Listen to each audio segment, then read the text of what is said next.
1993 жылдағы кабыл алынган Конституцияда легендарлы парламент кабыл алганда мен депутат элем.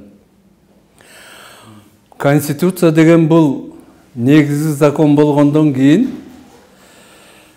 ошону шашылбай ар бир тамгасын, точка запятойын талдап, эмне деген мааниси бар, эки түшүнүктү бербей, конкреттүү так кабыл алыш керек да.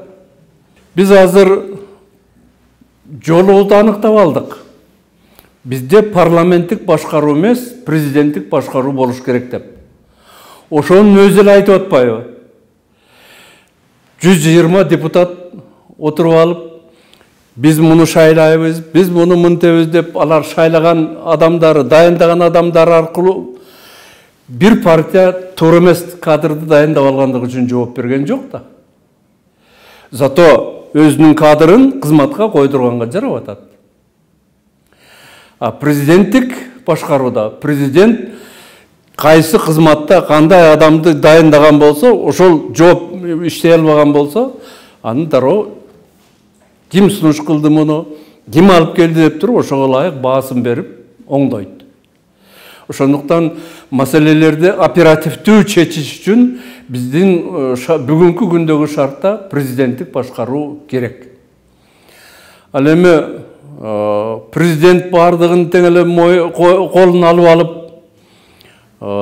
диктатор болуп кетти, өз билимчилик болуп кетет деп коркуп аткандар, жогорку кеңештин депутаттары ошол Конституциянын нормаларын жазып атканда атайын 3 бийлик өкүлдөрүнүн бири-бирине, мисалы үчүн мына жогорку кеңеш мындай деп кабыл алган болсо, президент ошол туура деп кол койсо гана өтөт.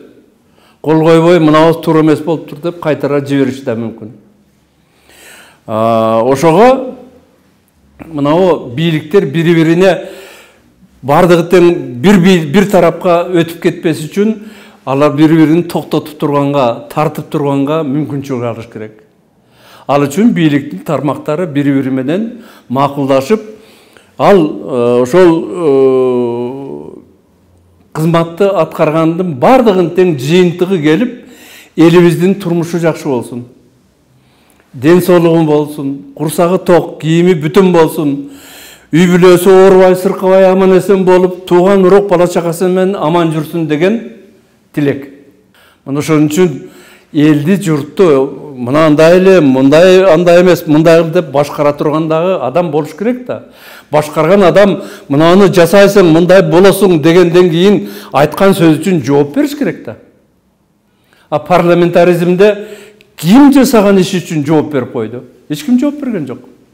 Ошондуктан бүгүнкү күндө Конституцияны ал эле, бул эле деп керип чойбостон, элдин турмушун оңдогонго, мамлекеттин ичиндеги мүмкүнчүлүктөрдү ынтымак, биримдикке топтоп туруп, туура багытка алып кете алабы, жокпу дегенди гана карап туруп кабыл алыш керек.